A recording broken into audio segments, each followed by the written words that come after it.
Dê a César o que é de César. Não, peraí. Vamos melhorar. Dê ao Simples Nacional o que é do Simples Nacional.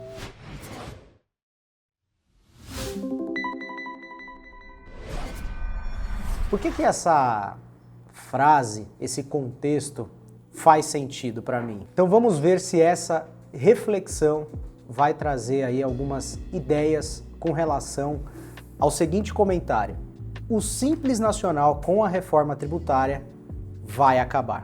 Eu participo de alguns fóruns, alguns debates e também sou consumidor de alguns profissionais que falam que o Simples Nacional vai acabar. E eu fiquei pensando, será mesmo que o Simples vai acabar? Porque existe um fator muito importante, uma prática de mercado que eu acho que não está sendo observada para ter a postura ou assumir isso como verdade, de que o Simples vai acabar. O Simples Nacional hoje, ele é uma prática do ponto de vista contábil de que, empresário, já que você está chegando no teto do faturamento do Simples Nacional, vamos fazer o seguinte, vamos abrir mais um CNPJ aqui para você. Vamos abrir mais outro CNPJ aqui para você. Pega uma pessoa da sua família e coloca mais uma pessoa no Simples Nacional. Essa prática, ela me leva a uma reflexão que ela é uma medida societária que busca uma vantagem que na prática, ela, do ponto de vista do leigo, pode existir, mas ela infla os números do Simples Nacional. Então, se hoje a gente fizer um cálculo, muito que por base, arredondando os números, se a gente for partir da premissa que existe mais de 20 milhões de CNPJs no Brasil ativo, certamente a maioria das pesquisas vão demonstrar que o Simples Nacional equivale a, no mínimo, 60% desse número. Ou, para ser mais conservador, já que não estamos trabalhando com nenhum dado oficial, seja 50%. E aí eu fico pensando que a reforma tributária ela vai forçar esse contador, esse advogado e esse empresário a readaptar, a reentender a natureza do Simples Nacional. E por que eu falo isso? Existem empresários e o advogado e o contador têm que parar com a ideia de ser um mentor empresarial de certos profissionais, no sentido de que o cara tem o negócio dele, ele tem a caminhonete dele, ele tem o sítio dele e ele não quer crescer. Ele tem o supermercado dele, ele tem o açougue dele e aquela vida para ele tá ótima. Ele não quer ter 5 mil funcionários, fazer IPO, comprar empresa, vender empresa. Para ele tá ótimo. Aquilo que ele faz tá ótimo. E chega muitas das vezes o profissional do ramo contábil ou o advogado e fala, não, porque você precisa sair, porque eu vou estruturar. E cria-se ali um balão de ensaio como se a empresa tivesse a necessidade ou a expectativa de crescimento. E muitas das vezes o empresário não quer. E aí, a ideia de ficar migrando ou ficar criando CNPJs paralelos infla esse número que a gente acabou de apresentar aqui. Então a reforma, ela tende a acabar com esse excesso de operações societárias no sentido de que, olha, existe agora alguns princípios, princípio da não cumulatividade, que a gente já falou em outros vídeos. Você vai ter um regime meio que híbrido, né? Um regime especial dentro do Simples Nacional para você fazer a tratativa de débito e crédito. Existem algumas particularidades que antes não existiam. Agora não faz muito sentido a gente ficar abrindo o CNPJ aí à torta e à direita. Então eu percebo e eu começo a colocar o meu raciocínio de que dai a César o que é de César e dai ao Simples o que é do Simples Nacional, a primeira medida empresarial, que é o ponto de partida, a criação da empresa, eu vou ter um produto ou um serviço na qual eu vou praticar e pode ser que eu queira crescer. Pode ser que eu queira aumentar o meu estabelecimento para aí sim fazer sentido um lucro presumido ou um lucro real. Então eu vejo que o Simples Nacional é como se fosse uma analogia.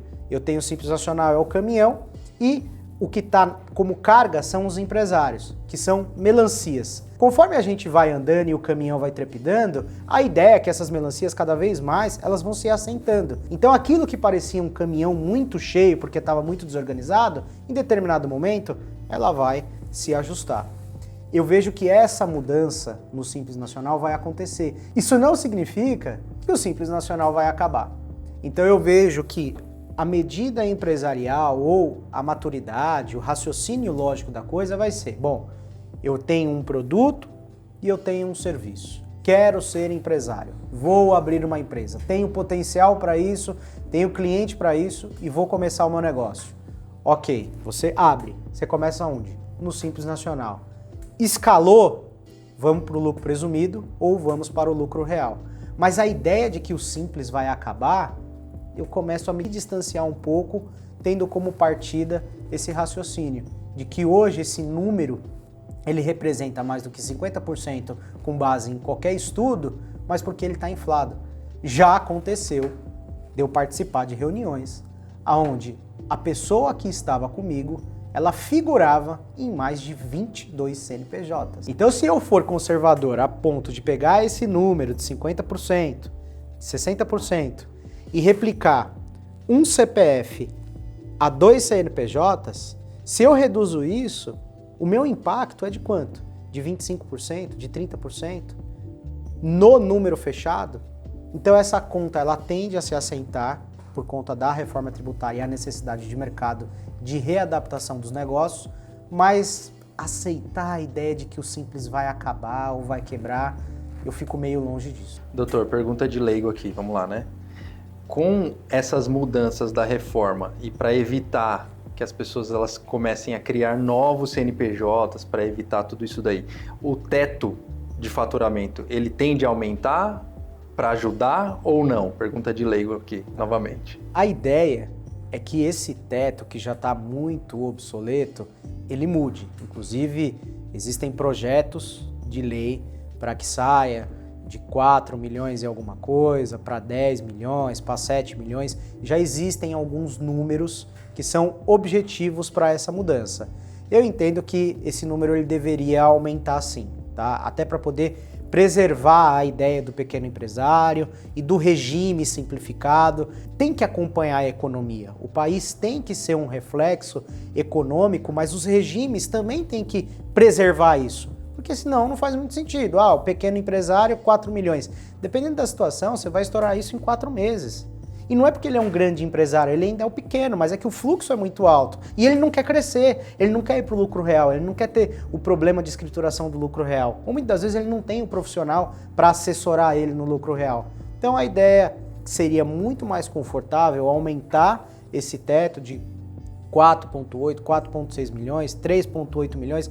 Existem algumas diferenças onde eu supero esse teto, eu tenho que destacar o ICMS, eu tenho que destacar o ISS. Então vamos remanejar, vamos estudar a possibilidade de aumentar essa régua para que as coisas fiquem mais confortáveis e esse tipo de prática, e aí a gente pode usar a palavra abusiva, será que cabe ou não cabe? Mas esse tipo de prática, ela tende a diminuir. Vai acabar? É óbvio que não, mas drasticamente a gente veria um resultado aí com essa limitação no contexto de que, eu vou bocejar, eu vou abrir uma empresa no Simples Nacional, porque senão eu vou estourar aqui o meu faturamento na minha empresa. Então, eu acho que por conta disso, a reforma tributária, ela vai trazer esse raciocínio e ela vai preparar, e não vai ser do dia para a noite. A fase de transição, como já dito em outros vídeos, ela é de 8 anos, lá em meados de 2033, que a gente vai ter de fato o sistema que hoje está sendo estudado, definitivamente aplicado, mas a consequência disso, de como que o mercado vai se comportar, a gente só vai ver dia após dia. Pode ser que o mercado se adapte em 1 ano, pode ser que ele se adapte em 20, né? Não necessariamente a reforma começa ou termina em 2033, que nessa data já vai estar tudo ok. Eu acredito que não, mas o importante é que tenha um início, que tenha reflexão, por isso que eu insisto muito nessa percepção corporativa do assunto, nessa percepção empresarial do assunto reforma tributária. Hoje eu foquei nesse discurso de que o Simples vai acabar, não é um ataque a quem pensa nisso, eu só acho que a gente pode colocar outros elementos ou para enfraquecer essa ideia de que o Simples vai acabar ou para fortalecer. Pode ser que a gente chegue numa conclusão de que fale, olha William, o caminho que você coloca é um caminho até que bom, mas ele é irracional por conta disso e disso e disso. Então a ideia é que a gente possa gerar essas reflexões e esses estudos aí. Na minha atual concepção, o Simples Nacional, ele não acaba, pelo contrário, ele se fortifica.